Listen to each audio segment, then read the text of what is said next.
Hello बच्चों, let's read the following question. Assuming that about 20 mega electron volts of energy is released per fusion reaction. Per fusion reaction ये assume कर लो कि 20 mega electron volt energy release हो रहा है. Fusion reaction क्या है? 1H2 plus 1H2 add होके क्या दे रहे हैं? एक न्यूट्रॉन प्लस एक हीलियम न्यूक्लियाई दे रहे हैं. Then the mass of 1H2 consumed per day in a fusion reactor of power 1 megawatt will approximately be. तो 1 मेगावाट की पावर के रिएक्टर में कितना जो मास है 1H2 का पर डे कंज्यूम हो जाएगा, हमें वो बताना है. ऑप्शंस हैं 0.001 ग्राम, 0.1 ग्राम, 10.0 ग्राम और 1000 ग्राम. So first of all we will talk about the key concept used in the question. इस क्वेश्चन में हम क्या की कॉन्सेप्ट अप्लाई करेंगे? यहाँ पे हम यूज करेंगे पावर का फॉर्मूला. पावर क्या होता है? Power is equals to energy per unit time. Energy per unit time is power. तो इस फॉर्मूला को यूज करते हुए हम इस क्वेश्चन को सॉल्व करेंगे. लेट अस सपोज कि हम पावर को P से डिनोट कर रहे हैं, तो P क्या होगा? E energy upon time T के इक्वल होगा. अब यहाँ पे टाइम T जो है वो 1 डे की बात कर रहे हैं कि एक दिन में कितना मास जो है वो कंज्यूम हो जाएगा. तो T will be equals to एक दिन में कितने आवर्स होते हैं हमारे पास? 24 आवर्स होते हैं. पर आवर हमारे पास 60 मिनट होते हैं. पर मिनट हमारे पास 60 सेकंड होते हैं. तो T को हमने यहाँ पे सेकंड्स में कन्वर्ट कर लिया.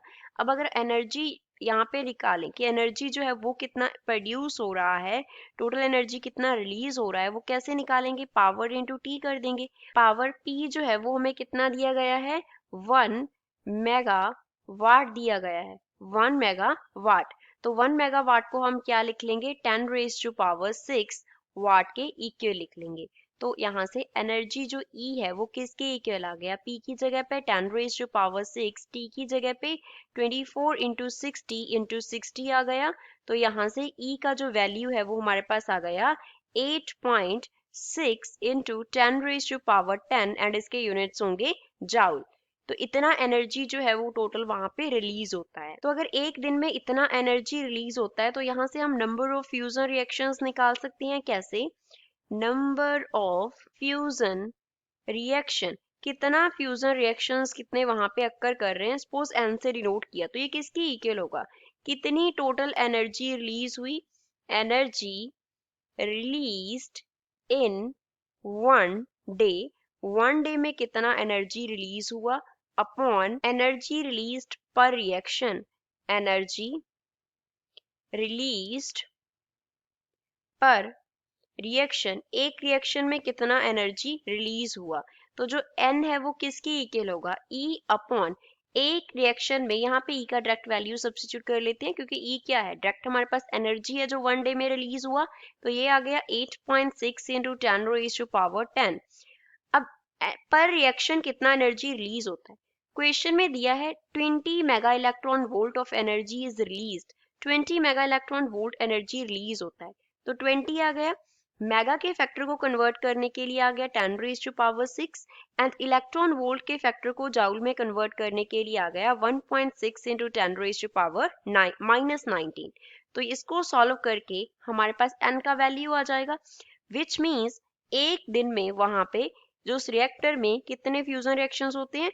0.268 multiply by 10 raise to power 23 reactions occur करते हैं. हमें जो रिएक्शन दिया गया है वो क्या है?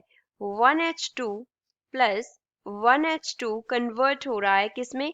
एक तो न्यूट्रॉन रिलीज हो रहा है, दूसरा वहां पे क्या बन रहा है? Helium nucleus, that is 2He4 बन रहा है. तो दैट मीन्स अगर पर रिएक्शन हम बात करें तो पर रिएक्शन मीन्स एक रिएक्शन में कितने हमारे पास 1H2 कंज्यूम हो रहे हैं? 1H2 जो है वो कंज्यूम हो रहे हैं. 1H2 हमारे पास कंज्यूम हो रहे हैं. 2 हो रहे हैं क्योंकि 1 + 1 क्या होता है? 2 होता है. सो अगर हम मास रिक्वायर्ड निकालें, सपोज उसको हम m से डिनोट कर रहे हैं, तो वो किसके इक्वल होगा? कितने फ्यूजन रिएक्शंस अक्कर किए? एक फ्यूजन रिएक्शन में 2 हमें क्या चाहिए? 1H2 न्यूक्लियर चाहिए. अपॉन में हम क्या कर देंगे? एवोगाड्रो नंबर कर देंगे. तो क्या आ जाएगा? हमारे पास मास आ जाएगा. So m will be equals to, n का वैल्यू हमने निकाला 0.268 into 10 raise to power 23 multiply by 2 upon में क्या आ गया Avogadro number 6.023 into 10 raise to power 23। तो इससे हमारे पास m का जो वैल्यू है वो आ जाएगा 0.089 एंड यूनिट्स क्या होंगे ग्राम। और हम यहाँ से क्या लिख सकते हैं that m is approximately equals to 0.1 gram. So this is final answer for the given question. तो given option में से B जो है वो इस क्वेश्चन का करेक्ट आंसर है। I hope you understood it well. Thanks.